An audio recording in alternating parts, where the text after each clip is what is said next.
Bienvenidos y bienvenidas una vez más a su programa Poder y Leyes, una mirada geopolítica desde Venezuela, transmitiendo desde Somos Asamblea Radio por seno.com y nuestras redes sociales todas, Poder y Leyes, en TikTok, en Instagram, en Facebook, Poder y Leyes.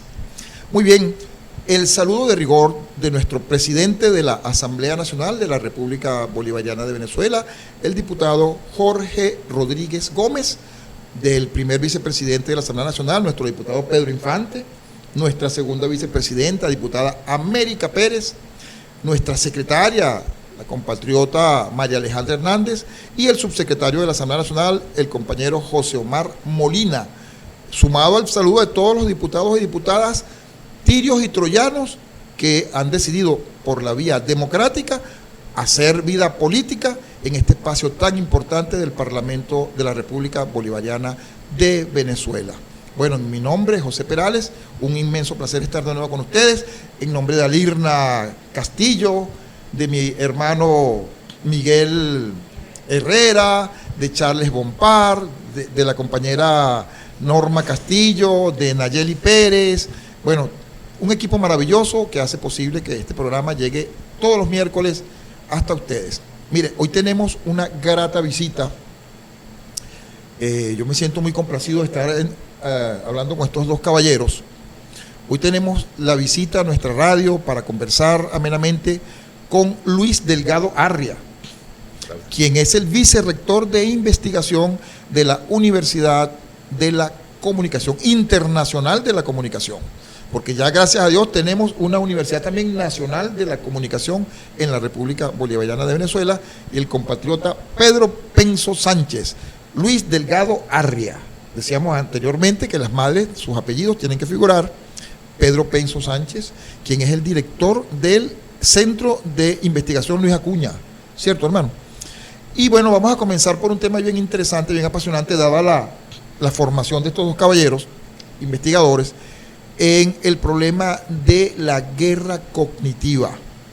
La guerra cognitiva es, a veces se dice muy fácil, a veces sectores interesados banalizan el término, de manera pues que ciertamente la población, no solo la venezolana, la población mundial es sujeta de terribles amenazas por el asunto este de la manipulación por las diversas formas y las diversas vías o medios de comunicación. Entonces no sé si pudiéramos un poco comenzar definiendo quizás lo que sería entonces esto de la guerra cognitiva. Cualquiera. Bueno, nosotros en la universidad hemos estado trabajando acomunadamente, un equipo de investigación, reflexionando sobre este tema en tiempo real, porque lo que nos ha enseñado el imperialismo es que su forma de dominación siempre es mutante. Y hoy día vemos una guerra que cada vez no solamente es mutante, es difusa, es confusa, es permanente, es inmisericordia, tiene dimensiones importantes de contradictoria, y por lo tanto es algo que en algún punto podemos decir muy difícil de definir, porque está al margen de la racionalidad, sobre todo la racionalidad positivista esa, donde se nos dijo que una guerra era un bombardeo, digamos una invasión con soldados, con aviones, con tanques, con misiles. Esto es una guerra en donde los soldados, los tanques, los misiles son diferentes. Son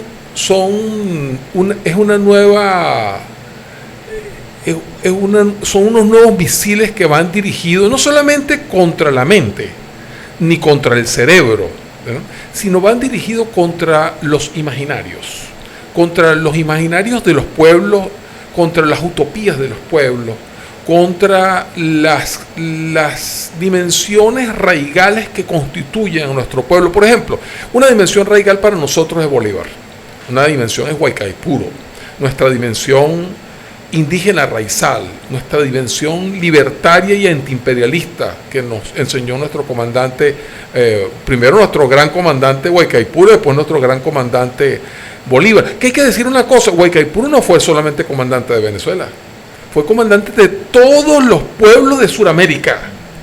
Fue comandante, fue jefe político, fue jefe económico, fue jefe espiritual de toda Sudamérica. Y hay que decirlo, Bolívar también. Las cartas de Bolívar respiran no solamente un proyecto, no solamente político hacia Venezuela y hasta la Gran Colombia, es un proyecto geopolítico, es un proyecto ético, es un proyecto estético. Hay que ver las cartas, la belleza con la cual escribió y hizo cada una de sus proclamas Bolívar. Es un proyecto civilizatorio, es, como decía, el proyecto también va a la dimensión de lo subjetivo. Dice, nuestro proyecto es construir una nueva especie humana, un nuevo género humano, anticipándose a Marx. Hay que decir, Marx tiene un antecedente que es Simón Bolívar.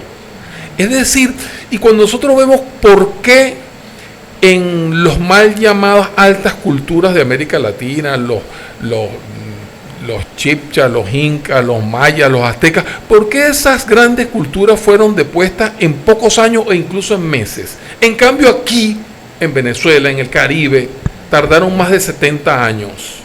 ¿Qué es lo que había tan importante aquí que la dominación tardó 70 años? Y hay un filósofo que acaba de ganar el premio al pensamiento crítico Simón Bolívar, llamado Pablo Guadarrama, que se hace esa misma pregunta y se responde, lo que había de tan importante aquí era un proyecto civilizatorio, un proyecto de la dignidad humana, en donde, hay que decirlo, las mujeres tenían igual derecho que los hombres, y los niños tenían igual derecho que los hombres, y los caciques consultaban con todos en una mesa en común cuál era el proyecto, dónde iban a vivir, qué iban a hacer, cómo iban a reproducir la vida. Y por lo tanto, la guerra cognitiva va dirigida, es el gran misil contra todo ese proyecto de lo que fuimos, lo que éramos, lo que nos borraron, pero todavía seguimos siendo. Y por eso es tan importante este tipo de espacios, porque nos permiten a nosotros poner el dedo sobre la llaga del proyecto y misericordia que nos quieren hacer, donde se nos dice que, por un lado, fíjate, lo curioso, se nos reconocen como país cuando se hace una negociación para que aquí puedan explotar, las compañías norteamericanas puedan explotar el petróleo, para que pueda haber intercambio de prisioneros, pero por otro lado, se dice que aquí esto no es un gobierno legítimo, que aquí no hubo elecciones, que aquí hay un presidente que está siendo buscado como forajido internacional, le ponen el guante, ¿verdad? Entonces, esa dimensión paradójica, ambigua, en donde es presidente pero no es presidente, es un gobierno pero no es gobierno, para unas cosas sí, para otras cosas no. El que nosotros somos considerados como un pueblo que hay que rescatar de la dictadura, pero por otro lado nos lanzan un conjunto, yo diría como una especie de lluvia de misiles, de sanciones, ¿verdad?, que van en contra de la vida, sobre todo de los más débiles, de los bebés, de las mujeres embarazadas, es una guerra, vamos a decirlo, solo mata pueblo, porque no mata sino a los más débiles de los pueblos, ¿ves? Por supuesto, no una guerra dirigida a los ricos, a los oligarcas que tenían en los peores momentos tenían todas esas tiendas de lujo, ¿verdad?, los llamados bodegones. Y hay que decir, fíjate, las sanciones fueron dirigidas contra todos los bienes, exceptuando unos bienes. ¿Cuáles bienes? Los bienes de lujo. Las lanchas nunca fueron objeto de sanciones. Los aviones de lujo. Entonces, es una guerra que no parece guerra y por lo tanto genera un efecto que es que grandes mayorías entienden que la única manera de salir de esta guerra es conviniendo con el proyecto civilizatorio del enemigo histórico. Fíjate, Luis, me hace recordar que en conversaciones con nuestro pueblo, pues, porque yo soy también hombre de barrio, de calle, mucha gente me ha dicho, no, aquí no hay sanciones, porque no estás viendo las camionetotas, no estás viendo tal cosa, todo a lujo, ¿no? Y no entiende que justamente las sanciones no fueron dirigidas a el lujo, sino en efecto contra el pueblo llano, con la idea de que justamente asociaran al gobierno nacional con ese malestar y producir una derrota electoral. Yo creo que el gobierno ha sido muy valiente, de verdad, al presentarse a elecciones en las condiciones que ha impuesto el enemigo, porque es que las condiciones las ha impuesto el enemigo. O sea, un gobierno que va a elecciones cuando no se le permite el comercio, la importación, la venta de sus recursos naturales de manera libre, le confiscan al país, porque es que además dicen que es a Maduro, le confiscan al país sus bienes en el extranjero, todo eso impacta el nivel de vida en todos los órdenes de la población venezolana. Pero entonces vamos a ir un momentico a un corte y regresamos en breves minutos con su programa Poder y Leyes, una mirada geopolítica desde Venezuela. Ya regresamos. Ya estamos de vuelta en su programa Poder y Leyes, una mirada geopolítica desde Venezuela, por Somos Asamblea Radio. Hoy con la gratísima visita y conversa con los compatriotas Luis Delgado Arria, vicerrector de investigación de la Universidad Internacional de la Comunicación, y Pedro Penso Sánchez, director de investigación del Centro de Investigación Luis Acuña. Pedro, en el segmento anterior hablábamos de la dificultad de definir lo de la guerra cognitiva. Yo te suelto el guante ahí por si quieres arrancar, pero está abierto a que... Bueno, aprovechando que Luis nos deja abierta un espacio interesantísimo, porque el abordaje que él hace reviste un carácter de lo simbólico en el desarrollo de la guerra. Pues, la guerra cognitiva, como todas las guerras, son fenómenos sociales, han existido siempre, pero esta guerra tiene unas características que las convierte en inéditas. ¿Por qué? Porque las guerras históricamente han sido denominadas en función de los medios que ocupa, por lo general, o el área en que se ve afectada. Entonces, los grandes dominios de la guerra histórico fueron el aire, la tierra, el mar, el aire, el ciberespacio, y hoy el dominio, o sea, el campo de batalla de la guerra es la psique, la mente, no orgánica, o sea, no es el cerebro lo que estamos atacando ahorita, aunque pudiera en algún momento convertirse en el objeto del ataque para condicionarlo. Entonces, en este caso, la guerra cognitiva toca aspectos vinculados fundamentalmente a la capacidad de conocer.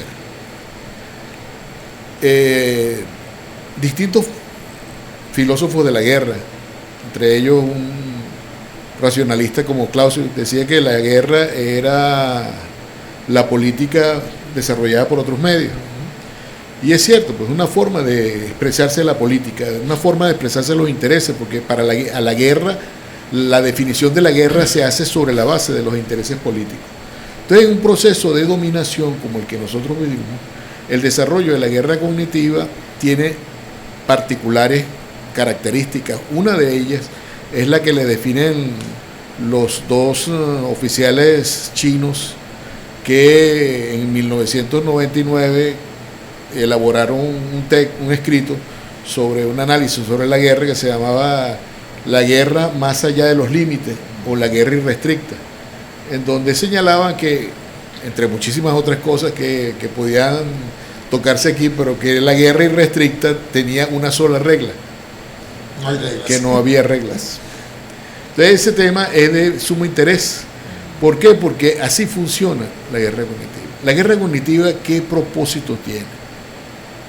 La guerra cognitiva ataca el sistema de representación simbólico que nos da esa imagen, ese sistema de valores que nos crean la identidad, que nos permiten conjugar esfuerzos en el desarrollo de los proyectos de vida, de sociedad que queremos ejecutar. Entonces, en ese caso, la guerra cognitiva ataca esencialmente los temas, los aspectos que crean la identidad. ¿Por qué? Porque es a través de la confluencia en ese imaginario colectivo que tenemos de ideas, de valores comunes, que nos permiten conjugar una voluntad popular para empujar hacia adelante el combate por esos ideales contra los ideales que nos quieren someter. Entonces, la voluntad, decía Kant, es el motor de la acción. ¿Por qué? Porque la voluntad es la capacidad de decidir de una forma racional, satisfactoria, entre distintas opciones. Y cuando te bloquean la posibilidad de decidir entre distintas opciones, te están confiscando tu voluntad. Y eso es en esencia lo que está pasando o pretenden hacer con la guerra cognitiva. Bloquearte tu capacidad de decidir racionalmente. Bloquear tu voluntad de luchar y de vencer. Por eso es que Sun Tzu hace uno de los quizás más antiguos estrategas de los que podamos dar cuenta, al menos en la historia escrita, es Sun Tzu. En su Arte de la Guerra decía que la mejor estrategia era aquella que permitía triunfar, vencer sin dar la batalla. Pues.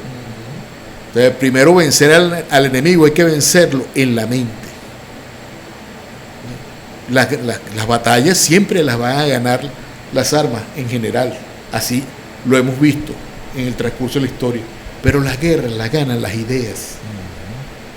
Y es sobre las ideas en que en este momento ellos están trabajando, en bloquear nuestra capacidad de comprender la realidad, de interpretar esa realidad en función de nuestro proyecto.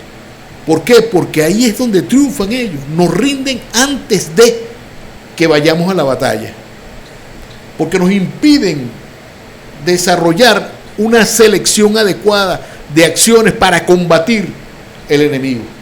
Muy bien. Entonces, ese es un tema que para nosotros es central.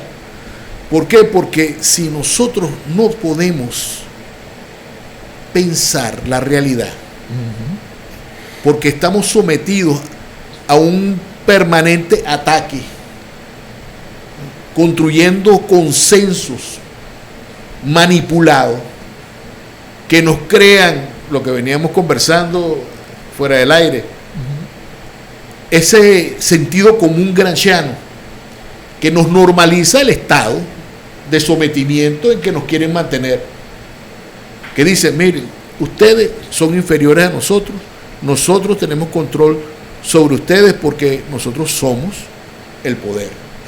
Es como conversábamos anteriormente fuera del aire, que decíamos que el triunfo del capitalismo en este momento, como decía Luis, es que es muy versátil, transforma, se modifica, cambia para ajustarse. Resiliencia le dicen, sí, ahora. Se adapta.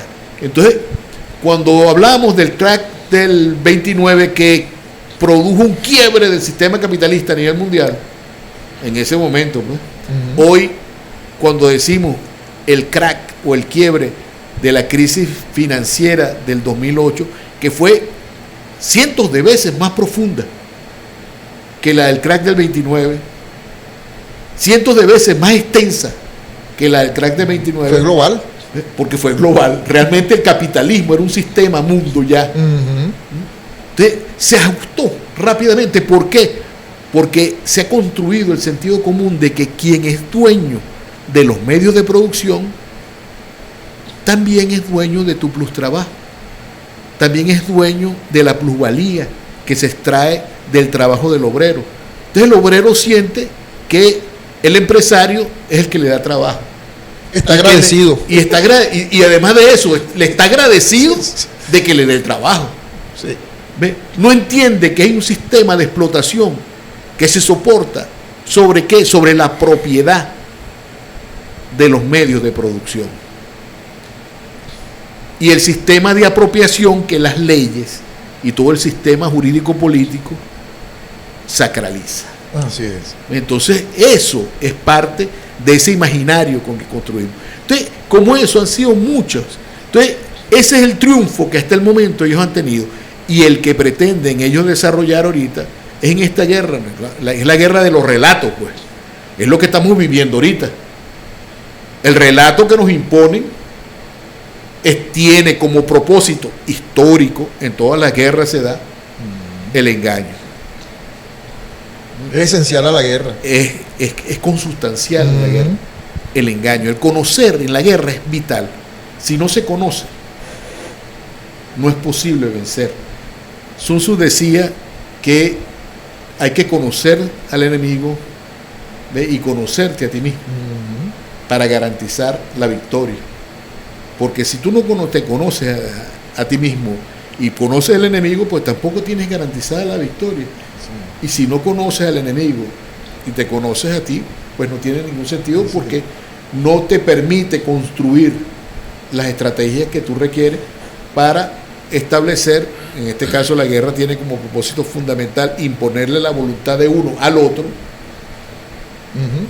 Entonces la guerra está ahí. La guerra, te acabo de decir, tiene como propósito imponer la voluntad de uno sobre el otro. Entonces, y cuando te privan de tu voluntad, se impone la voluntad del otro. Entonces ya ganan el que logra eso. Y si lo hace sin combatir, pues perfecto. Perfecto. Pedro, vamos a ir al corte, Luis, dentro de un momento, pero quisiera dejar sobre la mesa lo siguiente, porque este programa lo ven allende las fronteras de Venezuela, sí, lo ven fuera de Venezuela. Y afuera hay una confusión terrible sobre lo que acontece realmente aquí. Nos gusta que las personas, aunque piensen distinto o contrario a nosotros, si son de buena fe, la información como la que estamos produciendo aquí les sirva para contrastar. Entonces yo recuerdo que a los primeros años de la llegada del presidente Chávez, y antes inclusive de la llegada del presidente Chávez, se desató una campaña de terror hacia las bases sociales de la oposición, hacia la base electoral de la oposición, a través de los medios de comunicación de la derecha, ni siquiera de nosotros, además que no teníamos, ¿no? Que consistió en sembrar el terror de tal manera que se les decía por televisión, por radio, por teléfono, por todos los medios posibles, uno, que les íbamos a freír las cabezas en aceite a la base de oposición. Dos, que le íbamos a quitar a sus hijos. Tres, la patria potestad. Que le íbamos a quitar, sí, la patria potestad, el Estado le iba a quitar los hijos a las familias. Cuatro, que les íbamos a quitar sus lugares de habitación, sus viviendas, sus edificios, que le íbamos a quitar sus carros, que le íbamos a quitar sus utensilios, sus neveras y su vivienda. Nada de eso ocurrió, pero lograron un estado de pánico en esa población, que tú los veías vestidos de negro, porque a lo mejor los uniformaron, marchando como zombies en las calles del país, y temerosos. Yo creo que eso lo dejamos para la siguiente, pero lo dejo sobre la mesa. Uno de los mecanismos más efectivos que ha tenido la derecha es justamente la inoculación del miedo, para sobre esa base manipular a sus anchas a la población con esta guerra tan terrible, que no se realiza solamente con balas, que sí produce muerte, pero que no se produce con balas ni bombas en este nivel todavía. Vamos unos breves minutos a un corte y regresamos en su programa Poder y Leyes con Luis Delgado Arria, vicerrector de la UICOM, Universidad Internacional de la Comunicación, y Pedro Penso Sánchez, quien es el director del Centro de Investigación Luis Acuña, también de la UICOM, ¿cierto? Así es. Vale, ya regresamos. Bueno, y aquí estamos de vuelta en Poder y Leyes con Luis Delgado Arria y Pedro Penso Sánchez, investigadores de la comunicación, para no redundar lo que ya hemos dicho. Y en el segmento anterior establecíamos o decíamos que uno de los mecanismos favoritos que ha utilizado la derecha, producto de los tanques de pensamiento del conductivismo, de las ciencias, inclusive de las neurociencias del imperio, ha sido el uso del miedo. Y quería comenzar por allí. ¿Cómo ven ustedes que se ha instrumentalizado el miedo para condicionar reacciones en la población venezolana? Pero mira, mi padre fue un gran maestro, mi madre también. Me enseñaron a poner ejemplos. Los ejemplos valen 1000 palabras. Mira, hay una anécdota que voy a contar aquí. A Pedro no le gusta que yo eche anécdotas, pero igualito lo voy a contar. Me disculpo, Pedro. En una oportunidad, me cuenta mi madre, quien vivió, ha vivido en la urbanización de Los Pelos Grandes, al ladito de Altamira, ha vivido más de 60 años. Que es una urbanización elegante del centro de la ciudad de Caracas. Entonces ella tiene 60 años viviendo en ese edificio y tiene una señora que también tiene la misma edad que ella, quizás tiene un poquito más, que 61, 62 o 63 años viviendo en ese apartamento. Y claro, son vecinas desde hace 63 años. Y un día me cuenta mi madre que esta señora, que es muy amiga de ella, le dice: tú sabes, Margarita, que están diciendo que tú eres chavista. Y entonces mi mamá le dice: bueno, mamá es una mujer rubia de ojos azules. Le dice: pues sí, yo soy chavista. Y cuando lo dice la señora se ha impresionado, ha retrocedido y le dice: no me hagas daño, por favor, Margarita, no me vayas a agredir.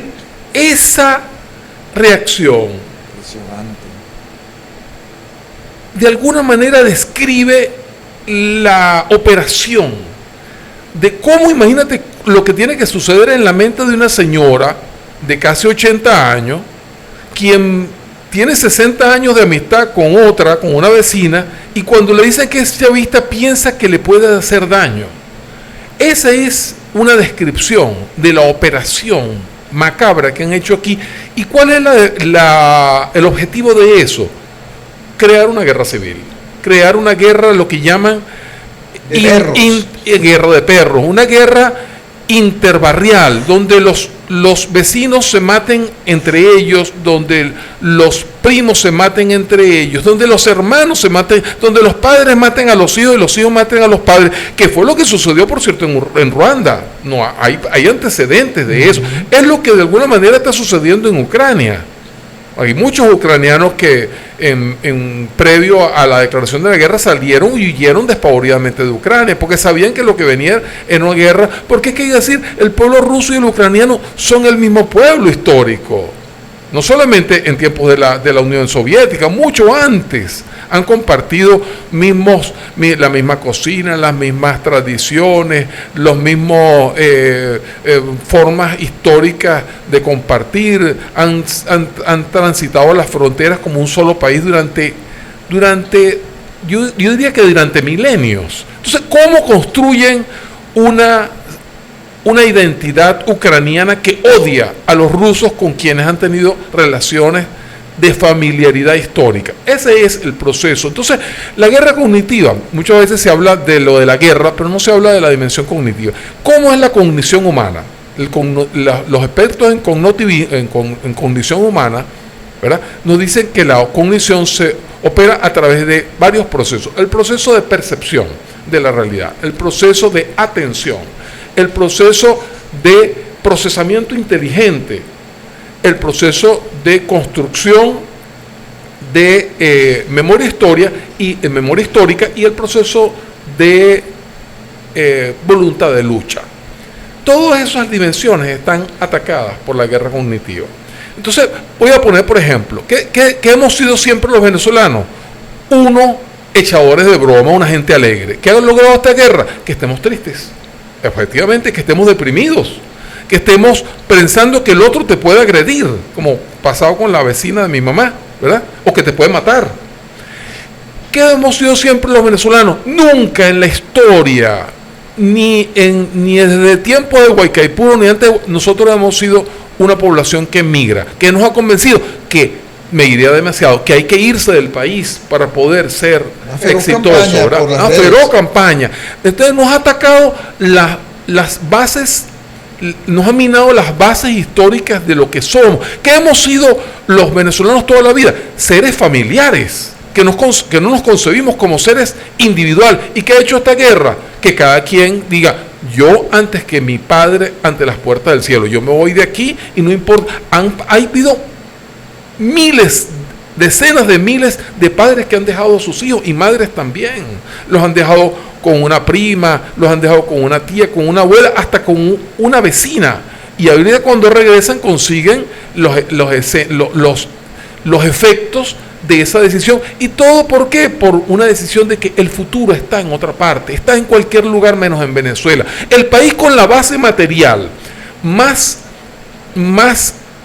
multimillonaria para no solamente crear riqueza a los venezolanos, sino para repartir riqueza a todo el continente, se nos ha dicho que este es un país pobre, que es un país quebrado, que es un país que es un estado fallido, que es una sociedad que no tiene viabilidad histórica, y bueno, han logrado el efecto, vamos a llamarlo así, de implosión de la dimensión utópica del país.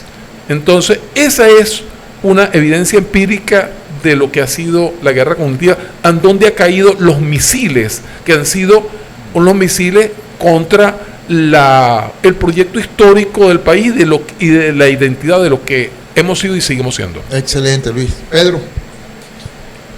Bueno, el tema que planteaba el compañero, yo quería abordarlo desde una perspectiva también. Nosotros hemos venido desarrollando una política de miedo, de temores, porque el miedo incuba intolerancia. El miedo es un elemento importantísimo en la construcción de la cultura de la violencia. Entonces, todo este relato, esta narrativa con que se nos ha venido atacando sistemáticamente, tiene como fin la construcción social del miedo, que es parte importante, quizás esencial, de la cultura del fascismo, si se le puede llamar cultura al fascismo,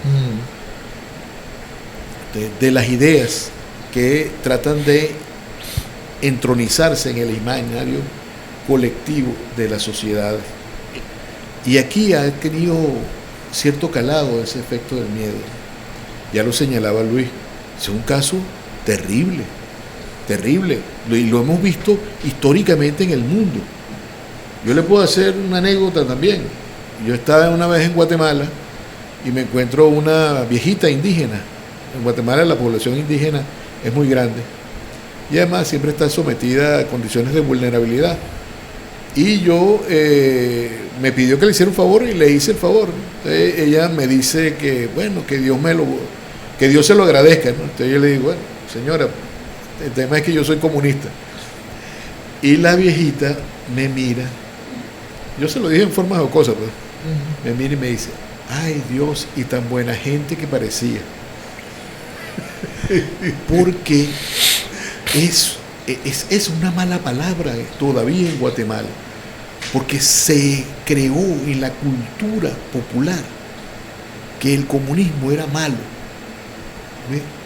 Habló para los patronos. Demoníaco. Así es. Demoníaco. Así es. Entonces, es para que te des una imagen de cómo internalizan e intronizan, ¿ve?, en el imaginario las ideas con las que opera el enemigo, con las que somete el enemigo. Eso en esa sociedad es un consenso. Igual lo que señalaba Luis, en un sector de las clases medias que fue acosado sistemáticamente, señalando que el chavismo le iba a quitar su casa, el chavismo le iba a quitar su empresa, el chavismo le iba a quitar su carro, el chavismo los iba a desposesionar.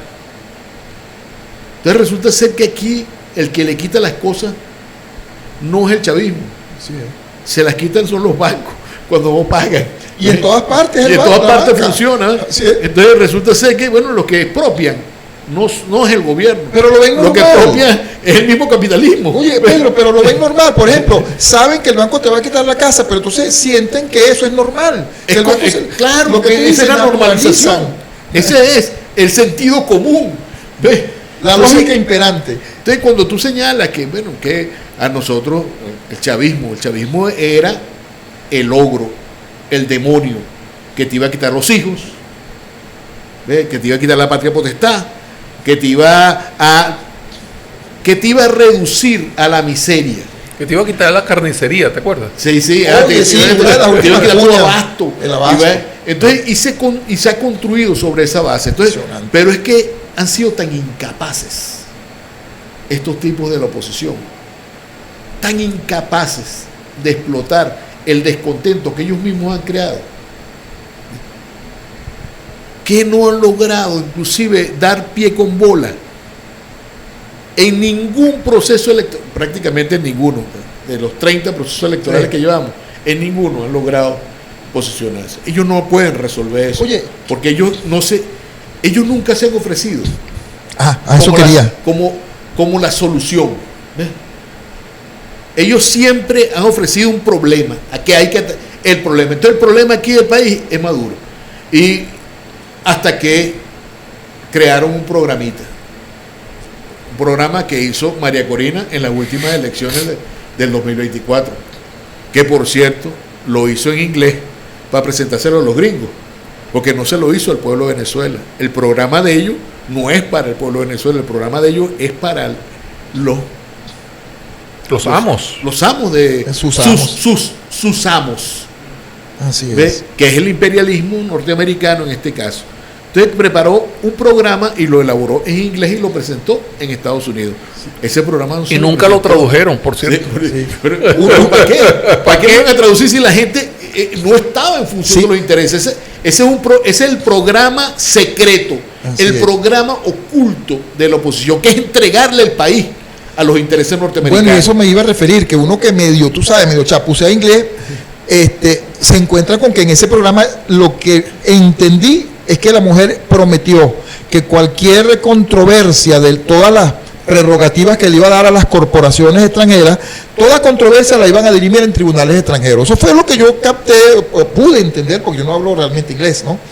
Impresionante. En efecto, era el ofrecimiento a sus amos. Entregarle el país. Terrible. Miren, muchachos, nos queda un segmento. Yo quisiera que, oye, primero ratificar esto que acaba de decir Pedro, en torno a que nunca ofrecieron solución, sino que la solución de ellos era salir del presidente Nicolás Maduro o de Chávez, pero no te ofrecen, salimos de ello. Y después que no sea que les pase a la gente, como seguro será, lo que le está pasando a los argentinos allá con el señor, por decirlo de alguna manera, Milei, ¿no? Entonces, nunca hay realmente solución a un problema, sino crear el problema, crearlo, posicionar como problema, en este caso al presidente Nicolás Maduro y al gobierno bolivariano, y la solución según ellos es salir de eso, ¿no? Entonces, a mí me gustaría en el siguiente segmento que abordáramos un poco qué herramientas podemos nosotros ofrecer a la población para que puedan hacer frente a esta guerra tan terrible que no se percibe como guerra y que por no percibirse como guerra, las defensas están abajo en muchos de los casos, ¿no? Ya regresamos en breves minutos con su programa Poder y Leyes. Bueno, y estamos de vuelta en su programa Poder y Leyes, el último segmento de esta conversación tan sabrosa que esperamos sea de mucha utilidad para nuestros usuarios y nuestras usuarias, con Luis Delgado Arria, Gracias. de la Universidad Internacional de la Comunicación, y Pedro Penso Sánchez, ¿seguro? Esto, investigador del Instituto Luis Acuña, también de la Universidad Internacional de la Comunicación. Bueno, en el segmento anterior habíamos puesto como introito un poco ver si podemos dar algunas herramientas a nuestros usuarios y usuarias, un poco para defenderse de esta guerra tan terrible que hemos denominado, o se ha denominado como la guerra cognitiva, ¿no? Yo no quiero dejar pasar, por cierto, no quiero dejar pasar un gran saludo a nuestra rectora de la UICOM, ¿vale? A Tania Díaz, diputada. Sí. Saludo fraterno. y de verdad felicitar el trabajo de la OICOM porque es estratégico. Dotar a nuestro pueblo de las herramientas comunicacionales que nos permitan defendernos de esta agresión tan inmisericordia. Bueno, dicho esto, que era importantísimo, un poco tampoco quiero dejar pasar por debajo de la mesa el asunto del relato que se quiere construir y que se viene construyendo de el cartel de los soles al cual quieren vincular, ¿no? O sea, ellos crean el cartel, le dan el nombre, allá en Estados Unidos no hay cartel, allá no se comercia con droga, allá no se lava dinero, allá, bueno, todo eso.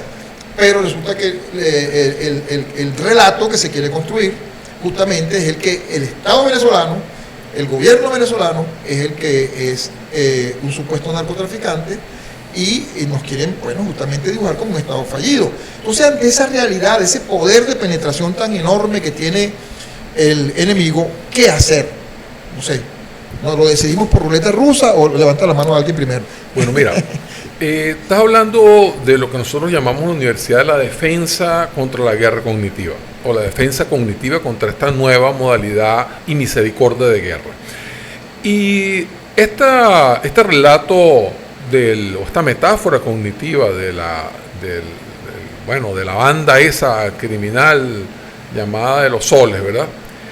Eso tiene que ver con una necesidad que tiene el imperialismo de atacar al pueblo en armas, al pueblo con uniforme, al pueblo que ha resistido y que ha combatido todas estas operaciones de mercenarios y de posibles ofensivas también en el plano convencional.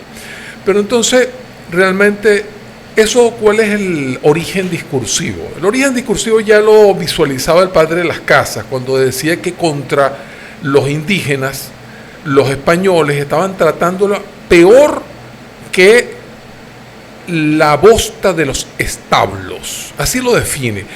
¿Por qué nos trataban como peor que la bosta de los establos?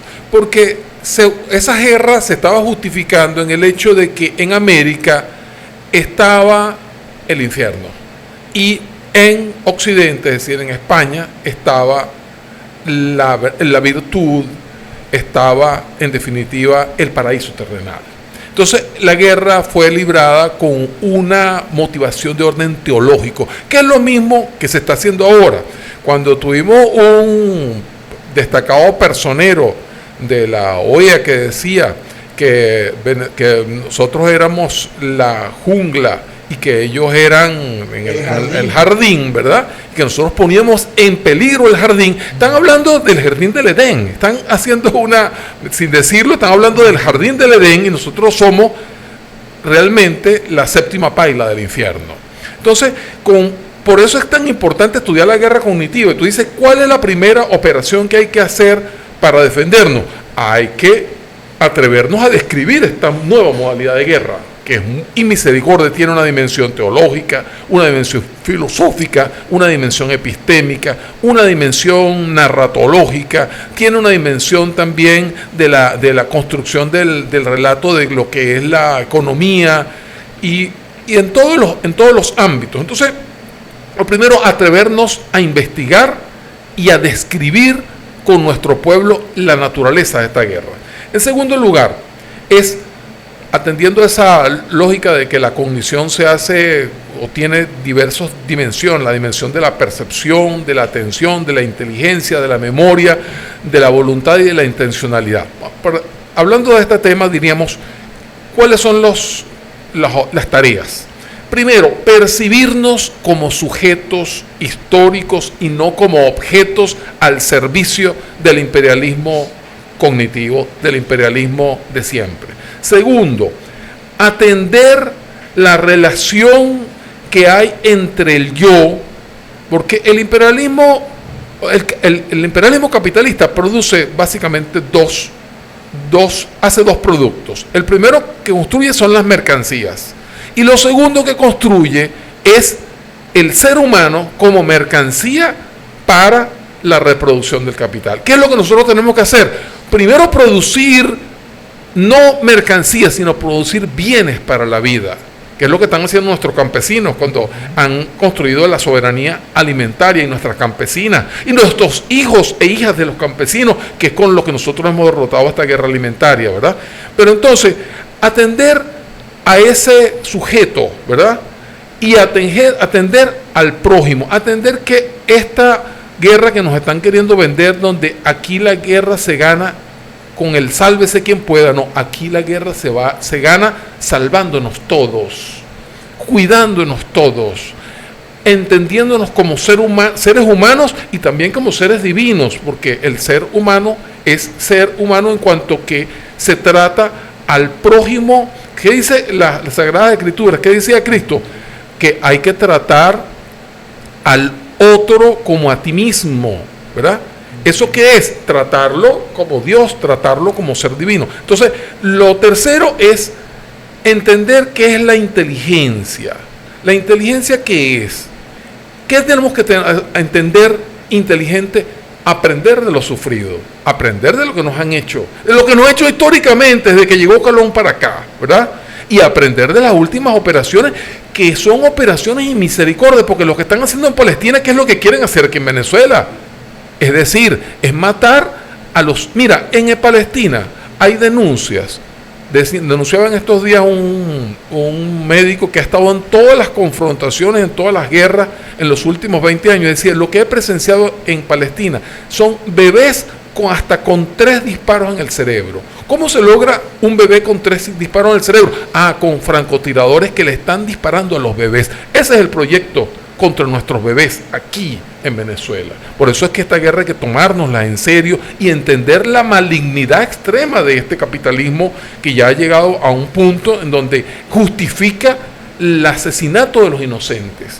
En tercer lugar, en el ámbito de la inteligencia hay que entender que la guerra va en contra de nuestras percepciones, nuestras creencias.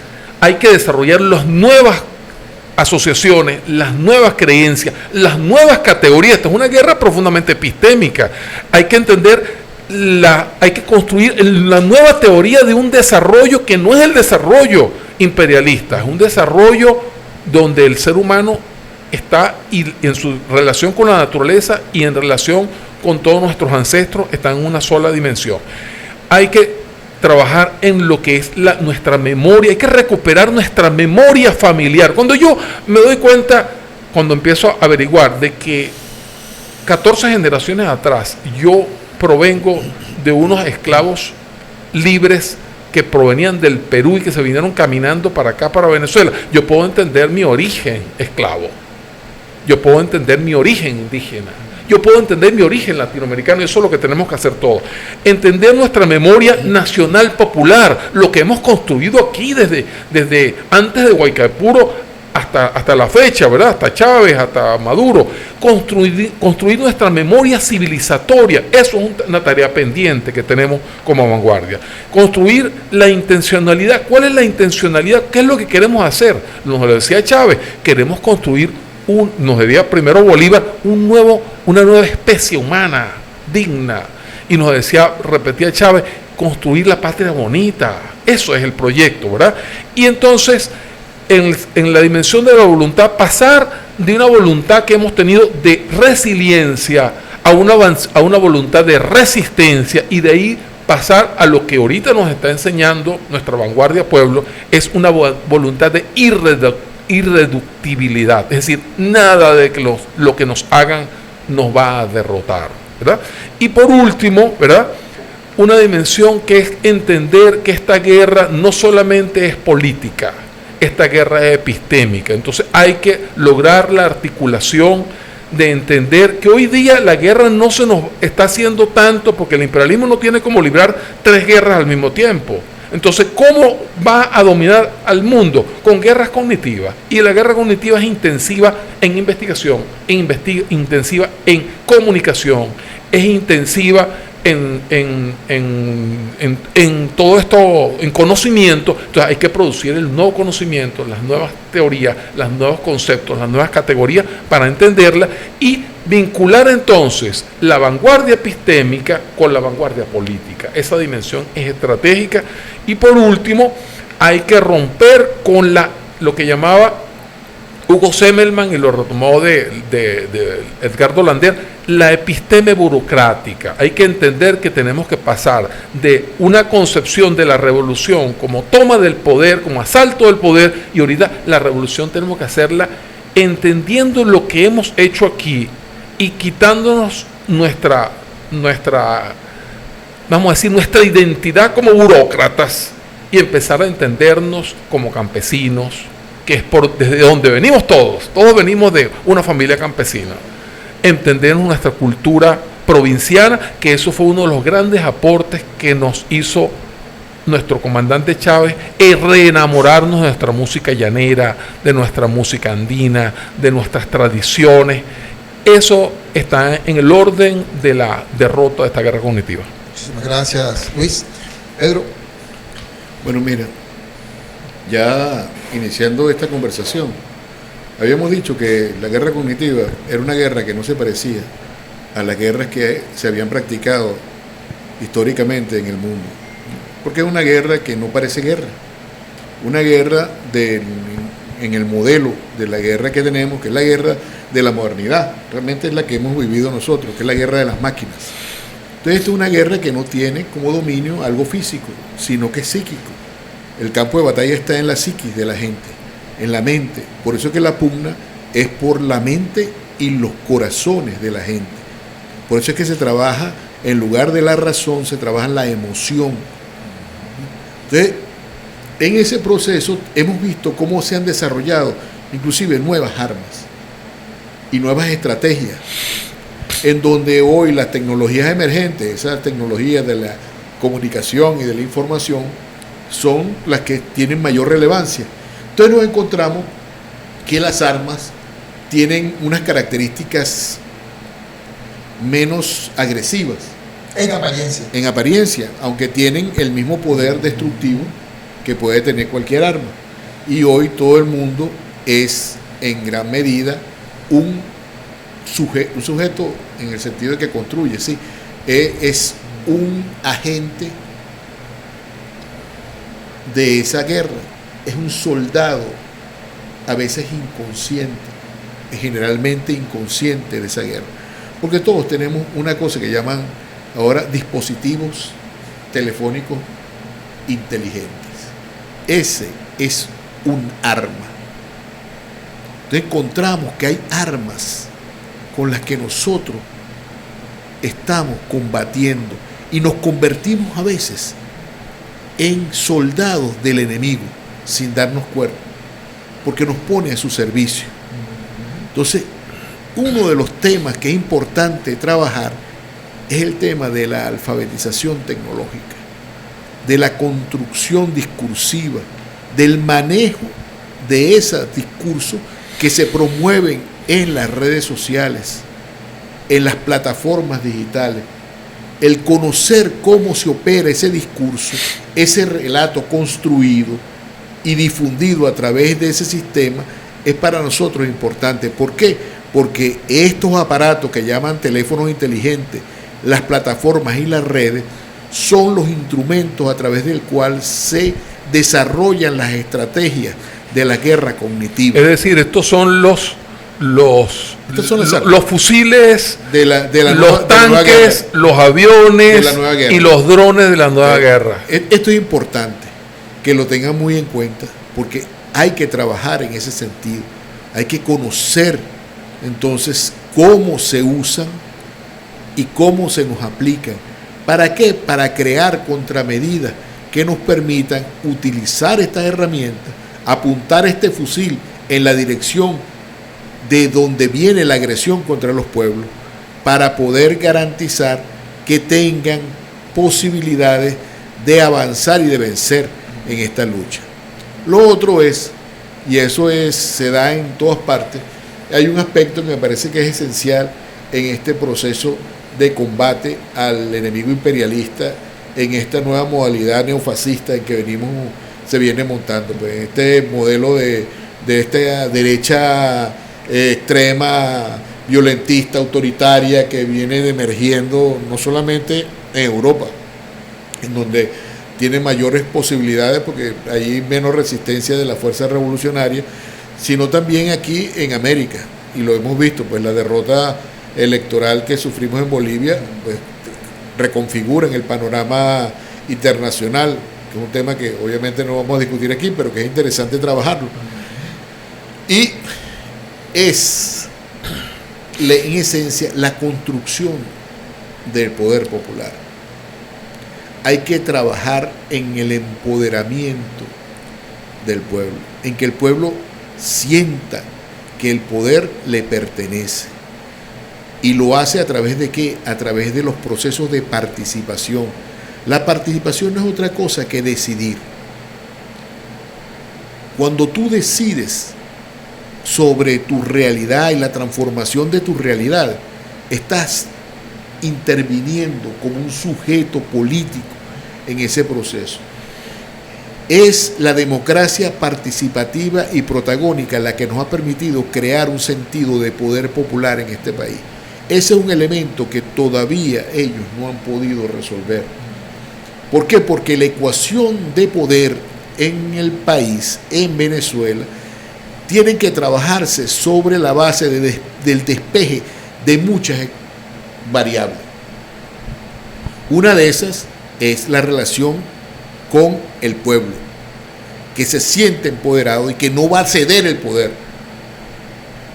Es como el caso de otros países donde ha habido un proceso de reconversión, de retroceso, de reinstalación de las fuerzas conservadoras, como ocurrió en Brasil, como ocurrió en Ecuador, como ha venido ocurriendo en otros países, donde como es un retroceso de un espacio progresista, un espacio de restauración neoconservadora o conservadora. Entonces te das cuenta de por qué ocurre eso, porque ahí no había construcción de poder popular. Contra Venezuela, contra Nicaragua, contra Cuba, es muy difícil que se apliquen esas políticas con eficacia. ¿Por qué? Porque hay construcción de poder popular. La gente se siente con poder, siente que lo que está haciendo es parte de la construcción de su proyecto histórico. Más o menos de largo aliento, de menos aliento, de largo alcance o de menos alcance, pero se siente eso. Y eso es un elemento central. El desarrollo de la democracia directa, de la democracia participativa y protagónica que nos ha empoderado. Lo otro es garantizar que ese principio de la unidad que se ha dado en nuestras sociedades se mantenga en distintos espacios, en distintos niveles. Una es la unidad del pueblo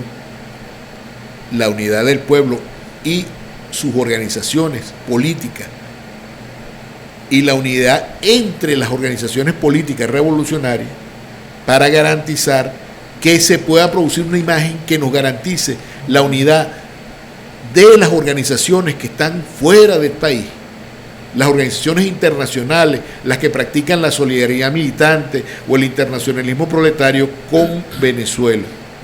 Y esa relación a nivel de la unidad de las organizaciones de solidaridad militante, del internacionalismo proletario con nosotros como país, la unidad del pueblo y sus organizaciones políticas son esenciales trabajarlas para garantizar una contramedida general sobre aspectos que tienen que ver con, porque la gente diría, bueno, que sepa manejar el teléfono, que sepa, no, es que primero hay que crear ese espacio político que nos permita garantizar ese trabajo. Nosotros podemos decir, por ejemplo, en Brasil, yo siempre lo digo, Lula decía que pareciera que fuera un crimen poner 40 millones de platos de comida en la mesa de los pobres, como si eso fuera un gran logro, y que lo es de hecho, pero ese es un logro que si no va acompañado de conciencia política, si no va acompañado de empoderamiento popular, es un logro que es efímero, porque no hay conciencia, no entienden qué es eso. Es como aquí, por ejemplo, nosotros en ninguna parte del mundo se ha dado el proceso que se produce aquí en Venezuela con la gran misión Vivienda Venezuela. En términos proporcionales, en ninguna parte del mundo se han construido tantas viviendas per cápita como las que se han construido en Venezuela. Entonces la gente a veces no reconoce ese esfuerzo nacional con el esfuerzo que hace la dirección de política de este país por garantizar la satisfacción de una de las necesidades más candentes de la sociedad, que era la de la vivienda. Ustedes no se la reconocen. De hecho, ustedes lo ven cuando agradecen. Le agradecen a Dios, le agradecen a no sé quién, al otro que está ahí, pero no sienten que este es un agradecimiento. Inclusive le pueden agradecer a Nicolás, pero este es un agradecimiento que le tienen que hacer a toda la sociedad venezolana, a todo el pueblo, porque esa casa que se le está entregando, esa casa es producto del esfuerzo de todo el pueblo venezolano, de toda la sociedad venezolana. El trabajo histórico. Del trabajo histórico acumulado, de toda esta sociedad. Y cuando lo sientan así es muy difícil de que el enemigo pueda penetrar. Y lo otro es que no han resuelto el término militar, que es el que ahorita están trabajando, que lo señalaba Luis con el tema del relato del cartel de los soles.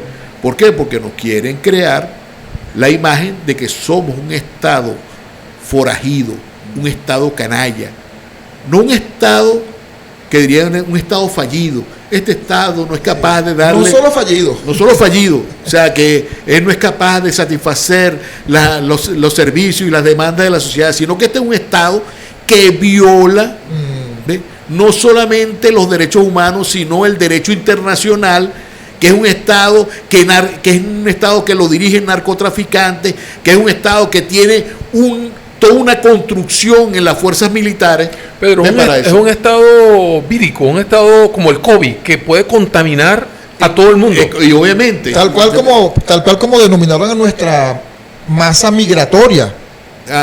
Contaminante, plaga. Sí, bueno, eso fue lo que dijeron la gente de la oposición. La gente de la oposición. Ahora, este tema es importante. ¿Por qué? Porque ellos quieren descalificar, esta es una narrativa descalificadora, a este elemento, que ha sido el pilar fundamental, porque la unidad cívico-militar o la unidad popular militar que se da en este país ha sido el pilar sobre el cual se ha venido construyendo este proyecto. Así es. ¿Por qué? Porque los militares son el pueblo en uniforme. Así es. O sea, no hay una dicotomía entre lo civil y lo militar. La unidad popular militar es un elemento central del proyecto bolivariano, que ha garantizado la estabilidad y la permanencia en el poder de los intereses populares. Eso es importante señalarlo. ¿Por qué?